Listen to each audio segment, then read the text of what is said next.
திருச்சி அரசு மருத்துவமனையில் வெப்ப அலையால் பாதிக்கப்படுவோருக்கான சிறப்பு சிகிச்சை பிரிவு துவங்கப்பட்டுள்ளது. அரசு மருத்துவமனை நேரு பேட்டி. வெப்ப காலத்தில் எப்படி நம்மை பாதுகாத்துக் கொள்ள வேண்டும், எந்தவிதமான உடைகள் அணிய வேண்டும் உள்ளிட்ட முன் எச்சரிக்கை தொடர்பாக திருச்சி அரசு மருத்துவமனை டீன் நேரு செய்தியாளர்களுக்கு அளித்த பேட்டியை காணலாம்.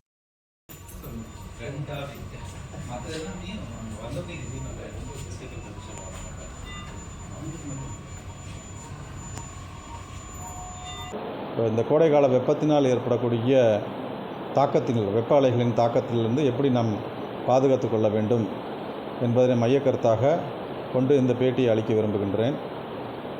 தற்பொழுது வெப்பக்கதிர்கள் திருச்சி மாவட்டத்தில் மட்டுமல்லாது தமிழ்நாடு முழுவதும் அதிகமான வெப்ப அலைகள் பொதுமக்களை தாக்கி கொண்டிருக்கிறது. இதனால் உடலில் நிறைய பிரச்சனைகள் ஏற்படுகிறது.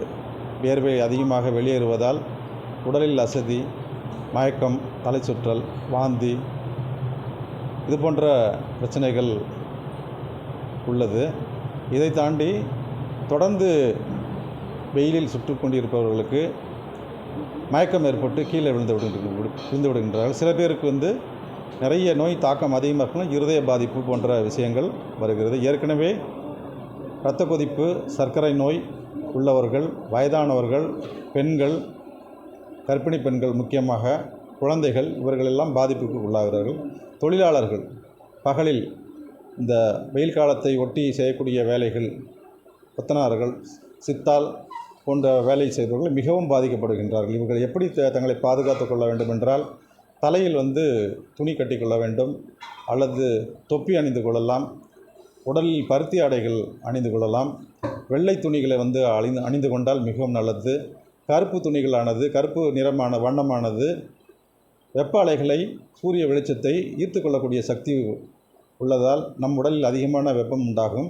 அதற்கு பதிலாக வெண்ணிறத்தை நாம் உபயோகித்தோம் என்றால் உடலில் வெப்பத்தினுடைய தாக்கம் அதிகமாக்காமல் பார்த்து கொள்ளலாம். முழுக்கை சட்டை அணிய வேண்டும், தலையில் தொப்பி அணிய வேண்டும். வெளியே வரும்பொழுது குடை கண்டிப்பாக எடுத்து வருவது, சங்கோஜம் பார்க்காமல் அடுத்தவர்கள் ஏதாவது சொல்லுவார்களே என்பதற்காக குடை எடுத்து வராமல் வரக்கூடாது. குடையை எடுத்து கொண்டு வந்தால் மிகவும் சிறப்பு. வெப்பக்கதிர்களுடைய தாக்கத்தை நாம் குறைத்துக் கொள்ளலாம். அதையும் தாண்டி கையில் 2 லிட்டர் பாட்டில் தண்ணீர் கண்டிப்பாக கையில் வைத்து கொண்டிருந்தால் தாகத்தை தணிப்பதற்கு கடைகள் இல்லாத இடத்தில் நாம் அலைய வேண்டியதில்லை. இதை பையிலோ ஏதோ ஒன்றில் போட்டுக்கொண்டு வரும்போது ஒரு பாதுகாப்பு சாதனம் போல், ஃபஸ்ட் எய்டு போல், எப்படி மற்ற கருவி செல்ஃபோன் எப்படி மிக அத்தியாவசியமாக இருக்கிறதோ அதே போல் இந்த நேரத்தில் 2 லிட்டர் பாட்டில் தண்ணியோ, அதற்கு அதிகமாக குறைவாக உள்ள பாட்டில் தண்ணியோ நமக்கு அவசியமாக தேவையாக இருக்கிறது. இதை கையில் கொண்டு செல்வதால் நம்ம தாகத்தை தீர்த்து கொள்வது மட்டும் இல்லாமல் உடலில் ஏற்படக்கூடிய உப்புச்சத்து, மற்ற குறைபாடுகள் அனைத்தையும் நாம் குறைத்து கொள்ளலாம். வியர்வை அதிகமாகும் போது உடலில் உள்ள இரத்த ஓட்டத்தின் அளவு குறையும்.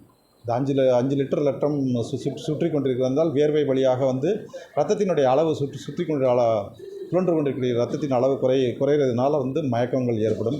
இதை தவிர்த்து கொள்வதற்கு நான் சொன்ன விஷயங்களை அவங்க ஃபாலோ பண்ணி கொண்டிருந்தால் இதெல்லாம் தவிர்த்து கொள்ளலாம். தொடர்ந்து ஒரே இடத்தில் வேலை செய்யாமல், காலை 11 மணிக்கு வேலை செய்தார்கள் என்றால் 5 மணி வரைக்கும் வேலை செய்தால் கண்டிப்பாக வெப்பத்தின் தாக்கம் நமக்கு அதிகமாகவே ஏற்படும்.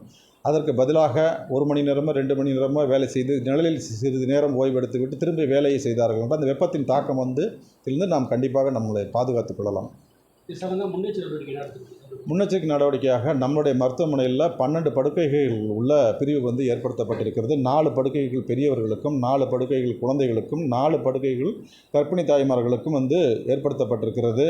உடனடியாக தீவிர சிகிச்சை அளிக்கிறதுக்காக தனிப்பட்ட முறையில் ஒவ்வொரு படுக்கை வசதி ஏற்படும். அதில் அனைத்து மருந்துகளும் உடனே செலுத்துவதற்கு உள்ளது. ஃப்ரிட்ஜ் இருக்குது, ஐஸ் கட்டிகள் உடனே தயார் நிலையில் உள்ளது. மருந்துகள், தேவையான மருந்துகள், சலைன் பாட்டில்கள் அனைத்தும் தயார் நிலையில் உள்ளது.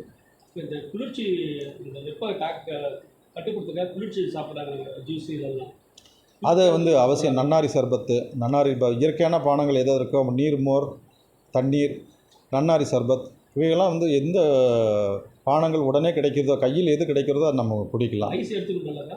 ஐஸ் எடுத்துக்கலாம், அளவாக எடுத்துக்கொள்ளலாம்.